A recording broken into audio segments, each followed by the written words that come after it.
दुबे मुंबई से। मैं स्तब्ध हूँ, मुझे नहीं समझ में आ रहा है कि इस चीज़ को मैं कैसे आप लोगों के सामने रखूँ। मेरे सामाजिक जीवन में ये बहुत ही आश्चर्यजनक और इकलौता ऐसा घटना है जो मैं आप लोगों से आज शेयर करने जा रहा हूँ। इसकी विचित्रता की गहराई इतनी है कि आप सोचने पे मजबूर हो जाएंगे कि आखिर कोई ऐसा कैसे कर सकता है। मानिए, इमेजिन करिए, कल्पना करिए कि रात के 3:30 बजे आप अपने घर में सोए हुए हैं। आपके घर के बाहर एक हाता है, दीवार है, एक गेट लगा हुआ है जिसमें अंदर की तरफ से ताला लगा हुआ है।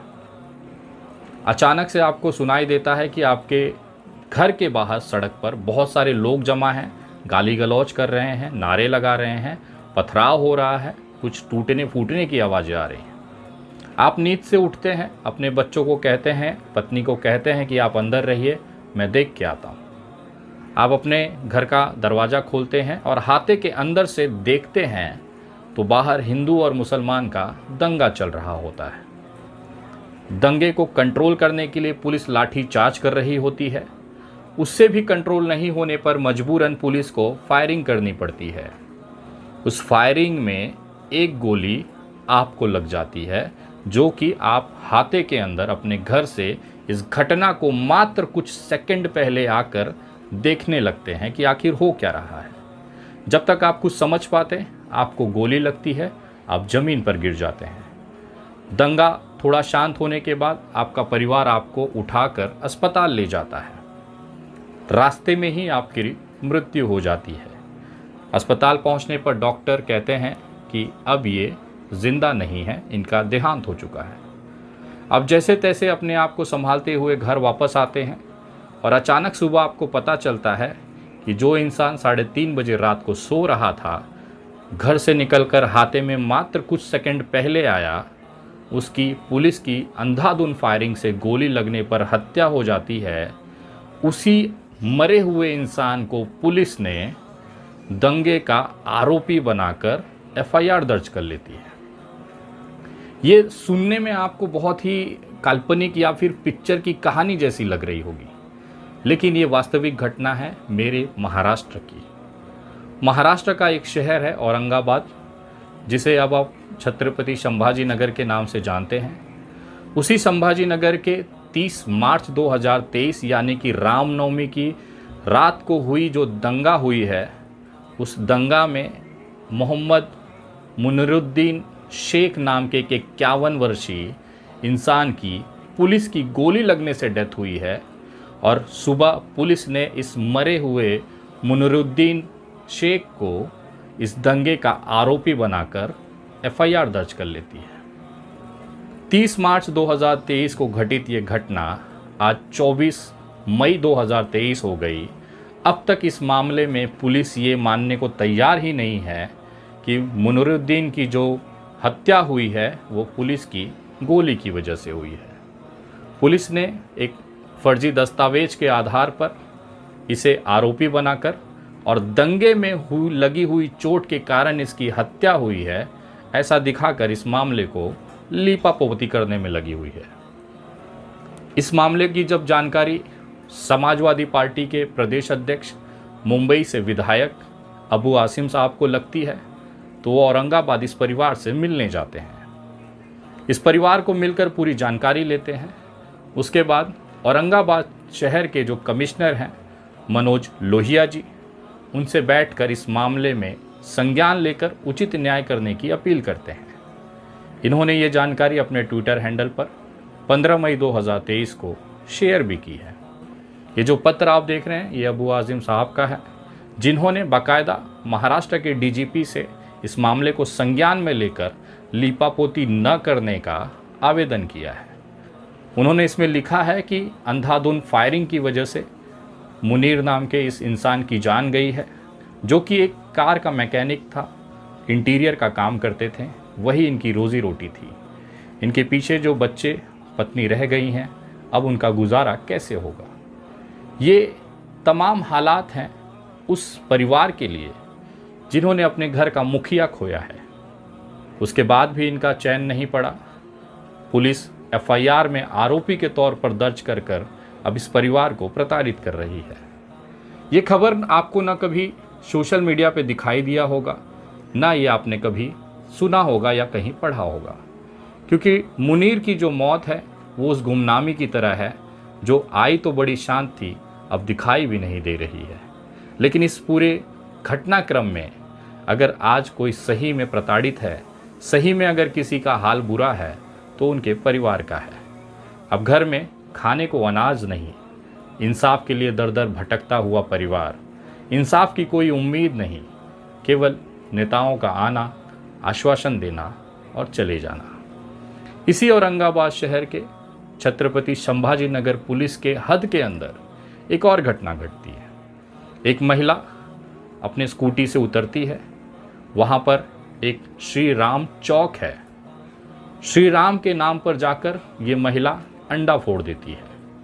सुदर्शन न्यूज़, जो कि सुरेश चौहान के का है, इस खबर को वो चलाता है। इस खबर को चलाने के बाद हिंदू और मुसलमान के बीच में नफरत पैदा करने की वो कोशिश करता है।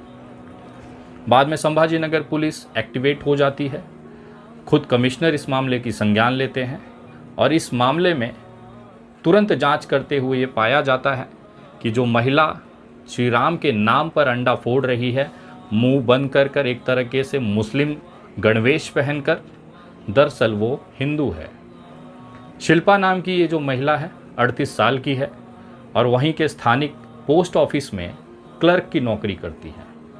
क्लर्क की नौकरी से आप समझ सकते हैं कि वो मानसिक तौर पर, पढ़ाई के तौर पर सक्षम रही है। बहुत सारे एग्ज़ाम्स पास करने के बाद पोस्ट ऑफिस में नौकरी लगती है। वहाँ के कमिश्नर का ये कहना है कि ये महिला जो है ये मानसिक तौर पर बीमार है, डिप्रेशन का शिकार है और उसने केवल एक श्री राम चौक पर नहीं, ऐसे बहुत सारे धार्मिक चौकों पर, जगहों पर जाकर इन्होंने इस तरह की घटना की है, ऐसा इस महिला ने कबूल किया है। ये आपके बगल में जो पत्र दिखाई दे रहा है, ये संभाजी नगर पुलिस का प्रेस नोट है जिसमें इस घटना की पूरी जानकारी दी गई है। इसमें उन्होंने बहुत स्पष्ट कहा है कि महिला जो है डिप्रेशन में आकर इस तरह का कृत्य की। लेकिन सवाल ये बनता है कि क्या संभाजी नगर पुलिस को सुदर्शन न्यूज़ द्वारा फैलाई जा रही इस फेक न्यूज़ को नहीं देखा गया? संभाजी नगर पुलिस ने मुनीर को हाथे के अंदर रहकर दंगा करते हुए देख लिया। वहाँ के डीसीपी का एक बयान द क्विंट में छपा था, आप उसकी स्क्रीनशॉट देख सकते हैं। डीसीपी ने द क्विंट से बात करते हुए कहा कि मुनीर जो है वो दंगा का सहयोगी था, दंगा करने में जो लोग थे उसके साथ था, दंगे में जो चोट लगी उसके कारण इसकी मृत्यु हुई है, पुलिस की गोली से इसकी मृत्यु नहीं हुई है। इसके खिलाफ हमारे पास मजबूत साक्ष्य हैं जिसके आधार पर एफआईआर दर्ज की गई है।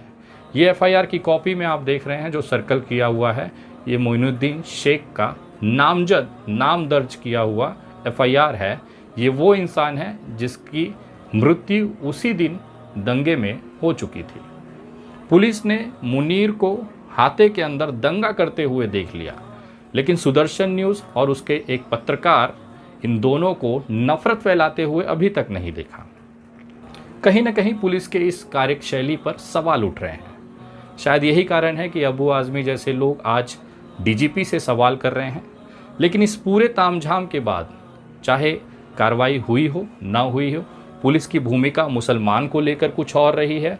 सुदर्शन न्यूज़ जैसे हिंदूवादी, कट्टर हिंदुत्व और कट्टरता फैलाने वाले, नफरत फैलाने वाले लोगों के लिए कुछ और हो सकती है। लेकिन इस सब के बीच में जो एक चीज़ अनदेखा रह गई है वो है मुनीर का परिवार। मेरे एक दोस्त हैं इमरान भाई, जो कि औरंगाबाद शहर के सबसे बड़े जिम के मालिक हैं। उनका ये कहना था कि विनय भाई, ये जो परिवार है आज अत्यंत दयनीय स्थिति में है। उनके पिताजी जो थे कार के इंटीरियर का काम कर लेते थे, थोड़ी बहुत आजीविका हो जाती थी तो घर में जो बेटी है, जो बच्चे हैं, उनका पालन पोषण हो जाता था। लेकिन आज ये हालात हैं कि लगातार पुलिस के द्वारा इंक्वायरी के तरना, लगातार कानूनी पचड़ों में फंसकर अपने पिता को गंवा दिया। अपने हालात जो हैं आज वो प्रशासनिक तौर पर प्रताड़ित हो रहे हैं, घर में निवाला तक नहीं है। आज मैं इस वीडियो के माध्यम से आपसे पूछना चाहता हूँ, क्या मुनीर की क्या गलती थी? अपने घर के बाहर शोर शराबा देखने के लिए वो निकलता है और मात्र कुछ सेकंड में ही उसका देहांत हो जाता है। वो बंदा अपने परिवार का पालन पोषण करता था, अब उसका पालन पोषण कैसे होगा? सरकार से हम लोग निवेदन कर सकते हैं। अबू आज़मी साहब ने लिखित तौर पर इस सरकार को, इस परिवार को आर्थिक मदद करने, इस परिवार के एक सदस्य को नौकरी देने की अपील की है। लेकिन आप भी जानते हैं कि एक मुसलमान होने के बाद क्या उसे सरकारी नौकरी और क्या मुआवजा मिलेगा? जिस देश में मुसलमान की जान की कोई कीमत नहीं है, मुसलमान को इंसान, यहाँ तक कि भारतीय नहीं समझा जाता, उस देश में आप उम्मीद करेंगे कि इस परिवार को इंसाफ मिल जाएगा, वो भी उस राज्य में जहाँ पर खुद एकनाथ शिंदे और देवेंद्र फडणवीस जैसे भाजपा की सरकार है। पुलिस की कार्यशैली ये बता रही है कि आपके साथ क्या होने वाला है। एक मरे हुए इंसान को आरोपी बनाकर इन्होंने अपने जो इरादे हैं वो पहले ही घोषित कर दिए हैं। बाकी ये पत्र भेजना, आंदोलन करना, इससे आप भी जानते हैं क्या हो सकता है। अगर आप सही में इस परिवार की मदद करना चाहते हैं तो ये हम सब की जिम्मेदारी है कि एक बाप का साया छीन चुका इस परिवार को हम लोगों को मानवता के आधार पर अब साथ खड़े रहने की ज़रूरत है। साथ खड़े रहना केवल कमेंट में लिख देने से नहीं होता है। इस परिवार को अब हमें आर्थिक तौर पर भी मदद करनी है। उस घर के अंदर जो अनाज खाली हुए डब्बे हैं, उस डब्बों को अनाज से भरना है। उनकी बेटी है, उनका परिवार है, उनको तमाम इन लोगों को अब संभालना है। अगर हम लोग आगे नहीं आएंगे तो मुनीर की जो आत्मा है वो कैसे बर्दाश्त करेगी कि बिना अपराध किए उसे किस चीज़ की सज़ा मिल रही है। मैं आप तमाम लोगों से निवेदन करता हूं कि अगले कुछ दिनों में मेरा एक सदस्यीय टीम वहां पर मुनीर के परिवार के पास जाएगा। मेरी तरफ से जो भी आर्थिक मदद है उस परिवार को मैं करूंगा। लेकिन आप तमाम लोगों से निवेदन करता हूं कि आप लोग भी आगे आएँ और मुनीर के इस परिवार को, जिसको आज सही में समाज ने एक तरफा सिर्फ फ़ोटो और वीडियो बनाने तक ही सीमित रख दिया है, उसको सही में वास्तविकता में मदद करने की आज सही में ज़रूरत है। अगर आपके अंदर इंसानियत होगी, मानवता होगी तो आप आगे आएंगे। अदरवाइज़ वीडियो तो आप रोज़ ही देख रहे हैं, एक और वीडियो देखकर आपका क्या ही फ़र्क पड़ जाएगा। मैं जानता हूँ कि बहुत सारे लोगों को इस पर ज़्यादा फ़र्क नहीं पड़ना। मौतें रोज़ हो रही हैं, मरने वालों की संख्या हज़ारों में है, कितनों की मदद करेंगे। लेकिन बात यह है कि मरना और बाद में उसे प्रताड़ित करना, ये एक पहली घटना है जो मेरे संज्ञान में आई है। मेरे पूरे जीवन की बात बता रहा हूँ। आरोपी हमने बहुत देखे एफआईआर में, लेकिन एक मरे हुए इंसान को केवल अपनी गलतियां छुपाने के लिए कि पुलिस की गोली से उसकी मृत्यु नहीं हुई है, ये छिपाने के लिए उसे आरोपी बना दिया मरने के बाद, और उसके बाद उसके परिवार को प्रताड़ित किया जा रहा है। दुर्भाग्य तो ये है कि आज उस परिवार के साथ कोई खड़ा नहीं है। जब तक मामला ताज़ा था सारे लोग आते जाते रहते थे, आज कोई पूछने वाला नहीं है। अगल बगल के लोग, भाई पड़ोसी मिलकर उस परिवार को जीवन वहन कर रहे हैं, लेकिन कितने दिन करेंगे? आपके भी अगर परिवार में रिश्तेदारी में हो तो कितने दिन आप संभालेंगे? महीना, 2 महीना, 6 महीना, उसके बाद क्या? हम तमाम लोगों को आगे आकर इस परिवार के लिए एक मजबूत आधार स्तंभ देना है, एक ऐसी आर्थिक मदद देनी है जिससे ये अपना परिवार का भरण पोषण तो कर ही सकें, साथ में मुनीर को इंसाफ दिलाने की जो कानूनी लड़ाई है, जो कि काफ़ी लंबी है, उसमें भी इनको मजबूती मिले। कानूनी तौर पर भी मैं अपनी लीगल टीम से इस केस के बारे में डिस्कस कर रहा हूं, लेकिन सबसे बड़ा सवाल यह है कि आज इनको उस आर्थिक मदद की बहुत ही ज़रूरत है। अगर आप भी इस मुहिम में जुड़कर इस परिवार को मदद करना चाहते हैं तो आप मेरे गूगल पे, फ़ोनपे, पेटीएम और यूपीआई नंबर 9820898898 इस नंबर पर आप भेज सकते हैं, या फिर ये स्कैन कोड आपके पास दिख रहा है, इसको आप स्कैन कर भी भेज सकते हैं। विनय दुबे के नाम से होगा। आप चाहें तो दिन का जो भी आपका फिजूल के खर्चे हैं, सोचिए हमें 200 ml पानी की प्यास लगती है, हम 1 लीटर का पानी ले लेते हैं, गुटखा खा लेंगे, बेमतलब का नाश्ता कर लेंगे, यहाँ वहाँ घूम लेंगे। अगर उसी में से एक छोटी सी धनराशि इस परिवार को अगर आप भेजते हैं तो शायद वो जो आज अनाथ हुए बच्चे हैं, जिनके सर से बाप का साया छिन गया है, उनके लिए एक बहुत बड़ी मुहिम, एक मरहम का काम करेगी। उस मरे हुए इंसान के आत्मा को शांति देगी कि जाने के बाद भी तमाम लोग हैं इस धरती पर जो मेरे परिवार का ख्याल रख रहे हैं। शायद इसी के लिए हम सबको मानव का तन मिला है, इंसान रूपी जीवन मिला है। नफ़रत फैलाने के लिए तो पूरा देश इस एक तरफ से लगा ही हुआ है। अगर उसी के बीच में हम थोड़ी सी मोहब्बत, थोड़ी सी इंसानियत बांट लें तो शायद हमारा जीवन सफल हो जाएगा। मुनीर और उनके परिवार को आप तमाम लोगों की ज़रूरत है।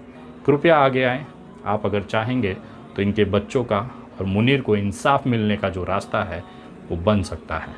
बाकी आपकी मर्ज़ी, मैं अपना काम कर रहा हूँ। ये वीडियो को ज़्यादा से ज़्यादा लोगों तक पहुँचाएँ, मुनीर की हकीकत से रूबरू कराएँ। एक इंसान कब्र में दफन है और इंसाफ के लिए आप लोगों के सामने हाथ फैलाए हुए हैं। मैं एक इंसानियत के नाते इस परिवार के साथ खड़ा हूँ। जो भी मुमकिन मदद है वो मैं करूँगा। बहुत जल्द औरंगाबाद मेरी टीम जाएगी, इस परिवार से मिलेगी और कोशिश करेंगे कि कानूनी तौर पर मुनीर को हम इंसाफ दिला पाएँ और इसके कातिलों को, चाहे वो कोई पुलिस अधिकारी ही क्यों ना हो, उसको सज़ा ज़रूर दिलाएंगे। वीडियो शेयर करें, लोगों तक ज़रूर पहुँचाएँ। अगली वीडियो बहुत जल्द, तब तक जय हिंद, जय महाराष्ट्र।